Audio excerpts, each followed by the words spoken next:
everyone, and welcome back to my channel. In today's video, I'm going to be sharing with you 10 things that I learned through my student teaching experience. Obviously, I learned so much through my student teaching, but these are the 10 most important life lessons and just important things that I think everyone who is going through student teaching should know and should take away from this.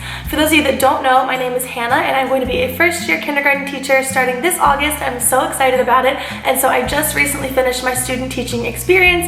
I went to Penn State University and student taught through there, so I was in the State College area school district for student teaching, and I was in a first grade classroom, and I absolutely loved it. I just learned so many great things that I would love to share with those fellow student teachers out there or people who are going to be going into their student teaching very soon. So we're just going to go ahead and get started in this video. The first thing that I learned while student teaching was that I know a lot more than I thought that I knew, and I mean that in the sense of content area, actually answering questions for the kids, but also I was a lot more prepared for teaching than I thought that I was. Obviously, I took all the classes I needed to take through Penn State before I started student teaching, and I read all the books, did all that stuff, but going into it, I still felt like a deer in headlights. I thought I had no idea what I was doing, because honestly, you can only learn so much through books and classes and stuff. You need that hands-on experience, which is the student teaching part, in order to actually figure it out and get a feel for what's going on. So going into it, I was still super nervous and thought that I was gonna, just be horrible at it. However, when I actually sat down and when I was put on the spot and kids were asking me questions, or I was put in situations where I had to act quickly and get creative, your instincts kick in and you are fine. You are much more prepared than you think that you are. You know a lot more than you think that you do, and everything will be okay. Even if this means faking it till you make it through some situations, I can't tell you how many times I did that while student teaching. The kids would ask questions or put me in situations where I didn't exactly know what to do. Your mind just starts moving and you just get creative, and you think about all the things that you've learned in your classes, and you think about the kids you have in front of you and how you can handle the situation best, and it will be perfectly fine.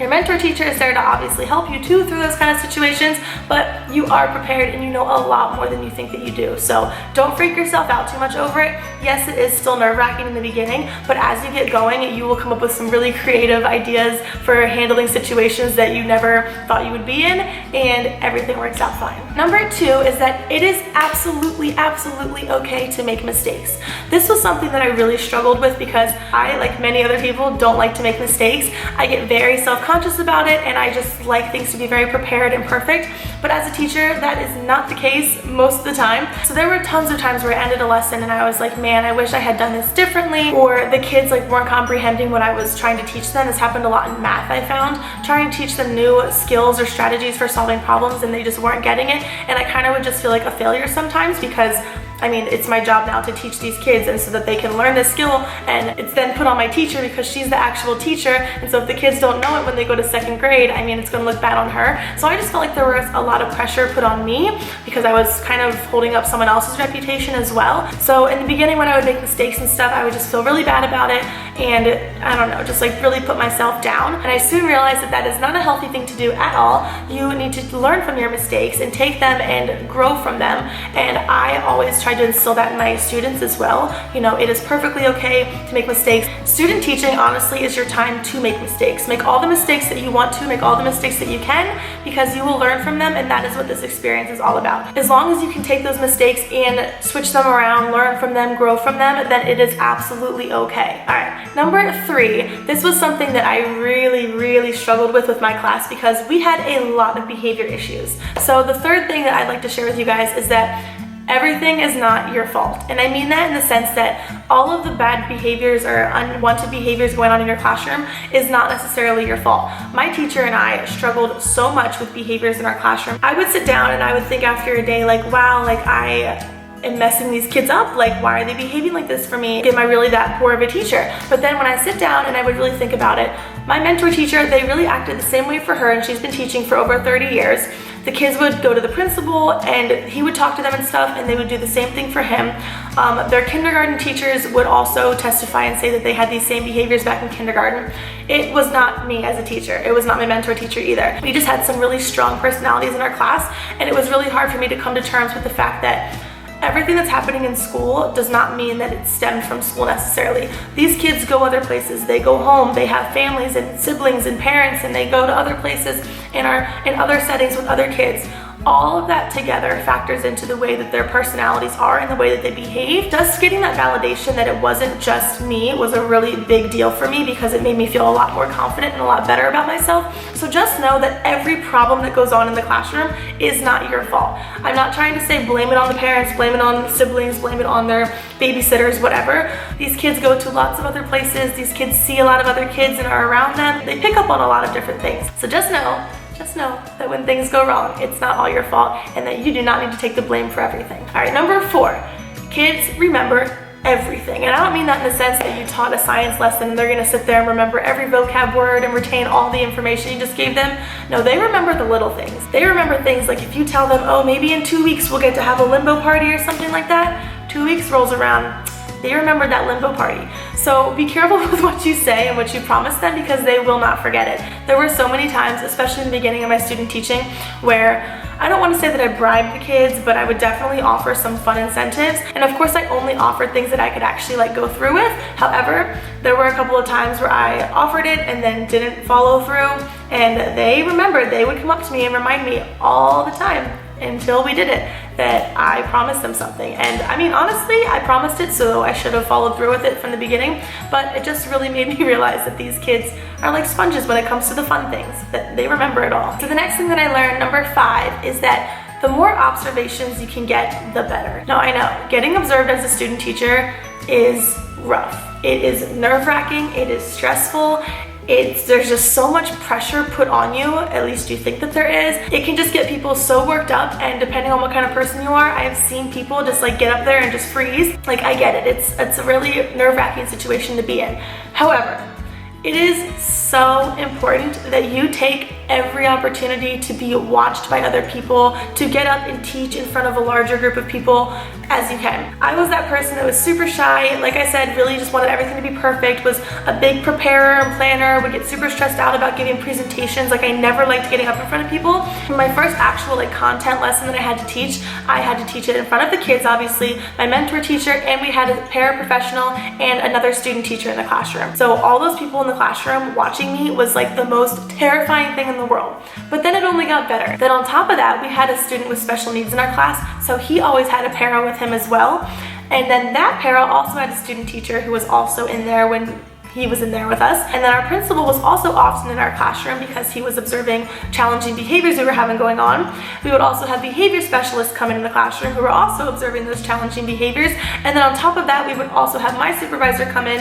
We would have the supervisor of the other student teacher for the student with special needs come in, and we would have parents and grandparents volunteering all the time. So there were often at least 6 adults in my classroom at a time, sometimes even more, plus the 23 students that we had in our class. There were a lot of people watching me teach, and I remember one of the first times there was more people than like the normal adults in our classroom, and I looked back and the principal's sitting at my teacher's desk, my teacher's in there, other student teachers in there, there's the whole special ed crew and supervisor back here, and my supervisor was in there. We were all sitting there watching me teach, and I just got this feeling of being so incredibly just proud of myself because I was doing it. I mean, there were all these people in there and I was doing it, and it was a great, great, great feeling to know that I was like not shutting down. I was up there, I was teaching, and things were going well. Really honestly just made me feel so much better about myself when I actually looked out there and saw, wow, there's a lot of adults in here and I'm still up here teaching. It just made me feel really good about myself. So every chance you can get to get an observation,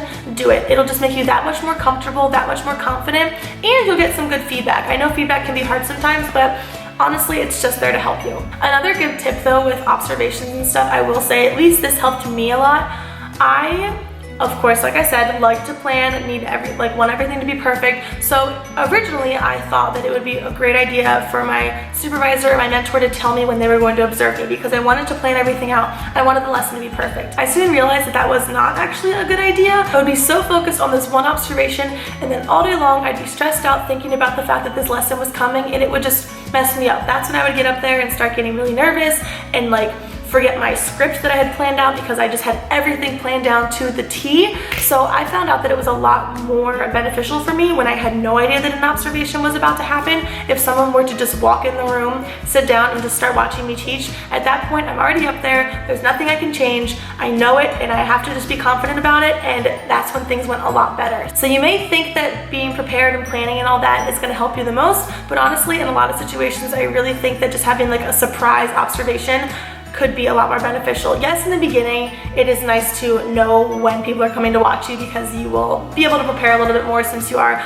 still new to it, but as time goes on, it gets a lot easier, and I think that it's a lot more beneficial to you if you just have those people just pop in and just observe you. And even there were often times where I didn't even know someone was observing me. My mentor would just be sitting down, taking notes and stuff and writing up observations, and I had no idea, but it was a lot more natural and just calm and less stressful when I didn't know someone was watching me.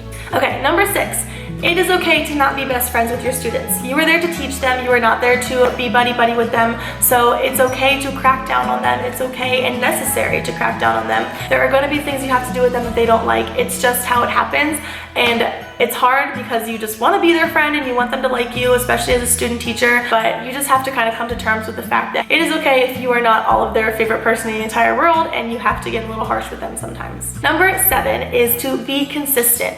Kids, like I said, remember everything, and they are little sponges, and so that consistency really helps with the fact that you're not changing up their routine and stuff, and they know what to expect, which is really nice for them. Those behavior issues we were having, if we were consistent with our behavior management, then things went a lot easier. Like I said, there were tons of adults in our classrooms at all times, and of course we all have different teaching styles and management styles and stuff, but we really had to sit down and make sure that we were all on the same page, because that's what benefited the kids the most, and then in turn our class would act a little bit better. So coming up and being consistent with you and your mentor teacher is super, super important. Otherwise the kids will learn who they can go to and who they don't want to go to for certain things, what they can get away with one person and not the other. I don't really recommend that happening because kids will definitely take advantage of it. All right, number 8 is use your resources. You are in a school with tons of resources free to your use right now. It's all yours. You have other teachers, you have specialists, you have books and professional development stuff, school supplies, everything. Use your resources that they're giving you. Check everything out. Read through things, just look at things, see what kind of things they have, what kind of things are in your classroom, what is stocked in your supply room. Because number 1, you'll find some things that maybe you'll be allowed to use while you're actually student teaching that could be really fun. And number 2, it really helps you when you become a teacher to know what kind of things you want to stock in your classroom. You will get answers from the teachers around you that you can then take into your classroom. There's just so many different things available to you in your school that you are in, so use them while you still have them. Kind of going along with that, number 9 is to ask for help. Don't be afraid to ask for help. Like I said, there are a million people in your school that are willing to help you. That is why student teachers are in your school. They are there to train you. Just ask all the questions that you can think of. No question is a stupid question. Everything is fair game, and it is so important that you get those answers and get that information so that you can then take it and work with it through your student teaching experience and then carry it on with you when you actually get your own classroom. Okay, so the last thing that I learned is number 10, and this is to just try everything. My mentor teacher was super adamant about me trying anything and everything that I wanted to try, because like I said, this is a learning experience. This is your time to just try everything, make those mistakes, and then learn from them. With my mentor teacher, she allowed me to try any behavior management system I wanted. I was doing new things like in reading groups, like incorporating more technology. I was trying some different morning meeting techniques. I mean, there was just so many different things that I wanted to try. And did some of them fail? Yes, of course. Lots of them didn't work. Lots of things worked for a short period of time, but then quickly burnt out from the kids. So just staying on top of things, trying everything you want to try, now is the time to do it. So do it. If it doesn't work out, it doesn't work out. Maybe you don't do that anymore. You're just learning all sorts of new techniques and different strategies and stuff that you can then take into your first year of teaching. All right, you guys, that is it for the 10 things that I learned during student teaching. I hope that these tips helped you guys a little bit if you are about to be a student teacher or if you are currently going through student teaching. It was one of the best times of my life and I absolutely loved it. And just remember that this is your time to learn. And so take advantage of every opportunity that you get, and don't be afraid to go out of your comfort zone, ask questions, do something a little bit crazy, and just see how it goes. If it doesn't work, it doesn't work, and we move on. If you were a student teacher and you have any other tips or things that you learned that you think are really important, leave them down in the comments below so that we can help support our other student teachers in our community. And if you enjoyed this video or found it helpful, please give it a big thumbs up so that I know that you did.